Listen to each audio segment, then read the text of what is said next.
एक राजा की दो रानियां थीं। बड़ी रानी का राजमहल में पूरा अधिकार था, जबकि छोटी रानी को उपेक्षित कर दिया गया था। राजा भी छोटी रानी से उदासीन रहते थे और उसके दिन अत्यंत कष्ट में बीत रहे थे। छोटी रानी के दो पुत्र थे, शिव और सागर। राजा उनके प्रति भी कोई विशेष स्नेह नहीं रखते थे। दोनों बच्चों को न अच्छा भोजन मिलता था, न ही अच्छे वस्त्र। ऊपर से बड़ी माँ की कटु बातें भी उन्हें सहनी पड़ती थीं। छोटी रानी सब सहन करती थी, परंतु इससे भी बड़ी रानी संतुष्ट नहीं थी। वह हमेशा छोटी रानी को नीचा दिखाने की चेष्टा करती रहती थी। एक दिन दोनों रानियां नदी में स्नान करने गईं। बड़ी रानी ने अत्यंत प्रेम से छोटी रानी से कहा, आओ तुम्हारे बाल धो दूं। बाल धोते धोते उसने चुपके से एक जादुई दवा की टिकिया उसके माथे पर घिस दी। छोटी रानी देखते ही देखते एक तोते में बदल गई और टी टी करती हुई उड़ गई। घर लौटकर बड़ी रानी ने कहा, छोटी रानी तो नदी में डूब गई। राजा ने यह सहज ही मान लिया, जैसे उन्हें इस घटना की परवाह ही न हो। छोटी रानी के चले जाने से राजमहल में मानो अंधकार छा गया। उसके दोनों पुत्र शिव और सागर अत्यंत दुखी हो गए। उधर तोता बनी छोटी रानी उड़ते उड़ते एक अन्य राजा के महल में जा पहुंची। उस राजा की एक सुंदर बेटी थी, जिसका नाम चंद्रलेखा था।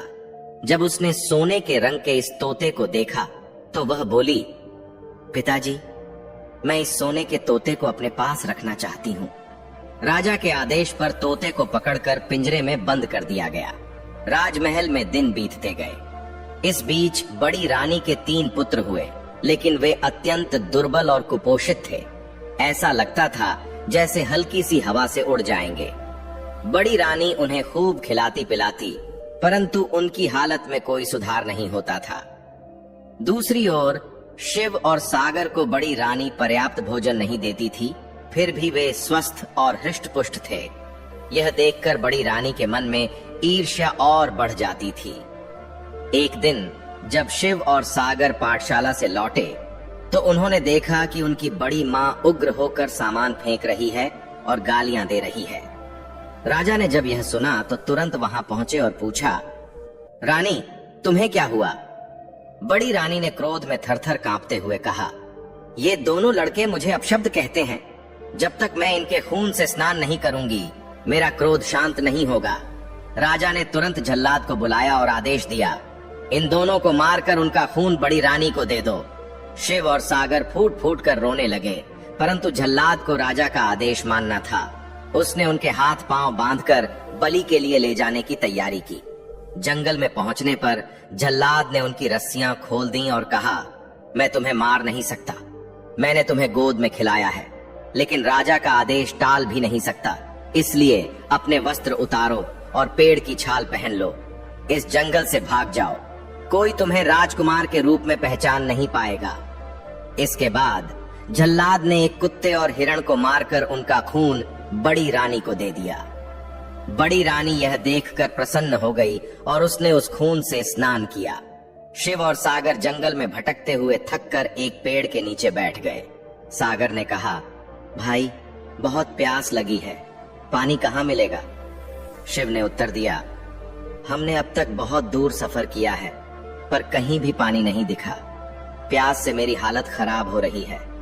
सागर ने कहा, तुम यहीं प्रतीक्षा करो, मैं आसपास पानी की तलाश करता हूँ।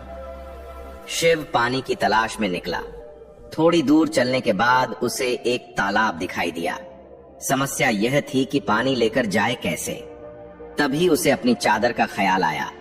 उसने सोचा, अगर चादर को पानी में भिगोकर ले जाऊं तो सागर की प्यास मिट सकती है। यह सोचकर वह तालाब में उतर गया। यह तालाब उस राज्य की सीमा के अंतर्गत था जहां के राजा का कुछ समय पहले ही देहांत हो गया था। राजा की कोई संतान नहीं थी, जिससे समस्या उठ खड़ी हुई कि राज सिंहासन का उत्तराधिकारी कौन होगा। सिंहासन को खाली नहीं छोड़ा जा सकता था, इसीलिए मंत्रियों और प्रजा ने मिलकर निर्णय लिया कि जिस व्यक्ति के माथे पर राज तिलक होगा उसे ही राजा बनाया जाएगा। योजना के अनुसार एक सफेद हाथी की पीठ पर सिंहासन बांधकर उसे छोड़ दिया गया, ताकि वह योग्य व्यक्ति की खोज करे। सफेद हाथी खोजते खोजते उस तालाब तक पहुंच गया। जहां शिव अपनी चादर भिगो रहा था। शिव के माथे पर जन्म से राज तिलक का चिन्ह था। जैसे ही हाथी ने उसे देखा, वह जोर से चिंघाड़ा और शिव को अपनी सूंड में पकड़कर सिंहासन पर बिठा दिया। शिव घबराकर सागर को पुकारने लगा, लेकिन सफेद हाथी तेजी से उसे लेकर नगर की ओर चल पड़ा। इधर सागर पेड़ के नीचे बैठा भाई का इंतजार कर रहा था। जब शिव बहुत देर तक नहीं लौटा तो वह डर कर रोने लगा। रोते रोते पूरा दिन बीत गया। रात होने पर वह पेड़ के नीचे ही सो गया। सुबह एक सन्यासी वहां से गुजरा। सागर को इस हालत में देखकर उसे दया आई। उसने सागर को गोद में उठा लिया और अपने जंगल के कुटिया में ले गया। उधर सफेद हाथी शिव को नगर लेकर पहुंचा। प्रजा ने नए राजा का स्वागत किया और उसे सिंहासन पर बिठाकर विधि पूर्वक राज तिलक किया। शिव को कुछ समझ में नहीं आ रहा था कि यह सब क्या हो रहा है। उसका मन अपने भाई सागर की याद से भरा हुआ था, लेकिन धीरे धीरे उसने परिस्थिति को स्वीकार कर लिया और राजकाज कुशलता से संभालने लगा। अब उसे किसी चीज की कमी नहीं थी। वहीं दूसरी ओर सागर सन्यासी की कुटिया में रहने लगा। वह प्रतिदिन हवन के लिए लकड़ियां इकट्ठा करता, पूजा के लिए फूल तोड़ता और जंगल के कंद मूल खाकर अपना गुजारा करता। सन्यासी से वह वेदों और शास्त्रों का ज्ञान भी प्राप्त करने लगा। इसी बीच शिव और सागर के पिता पर दैवी आपदा आ पड़ी।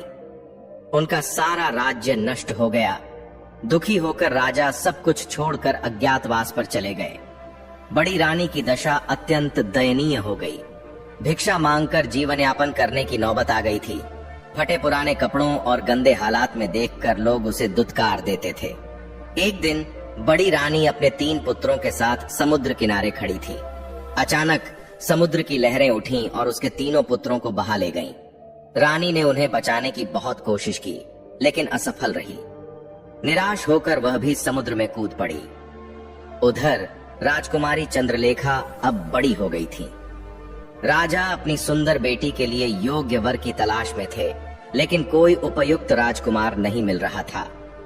तब राजा ने रानी से परामर्श कर स्वयंवर का आयोजन किया। स्वयंवर में अनेक राज्यों के राजकुमार उपस्थित हुए। राजा ने घोषणा की कि सभी राजकुमार अपने अपने आसनों पर बैठें और चंद्रलेखा माला लेकर सबके सामने से गुजरेगी। जिसे वह पसंद करेगी उसी के गले में वरमाला डालेगी। स्वयंवर की तैयारी में चंद्रलेखा ने श्रृंगार करना शुरू किया।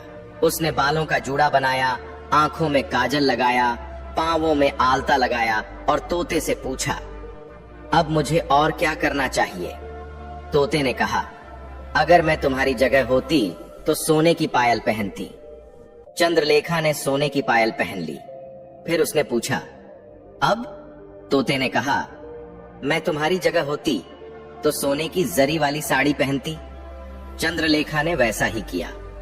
इसके बाद तोते ने सलाह दी, अब तुम हीरे का हार पहन लो। चंद्रलेखा ने हीरे का हार भी पहन लिया।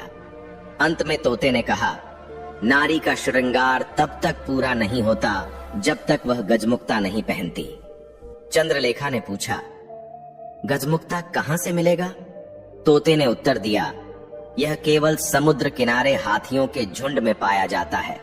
जो राजकुमार तुम्हारे लिए गजमुक्ता लाएगा वही तुम्हारा सच्चा वर होगा।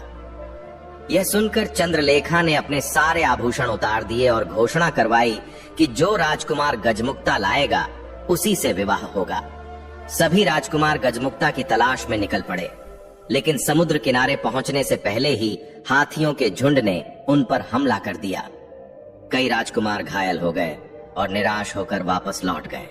कुछ ही दिनों बाद यह समाचार राजा शिव के कानों तक पहुंचा।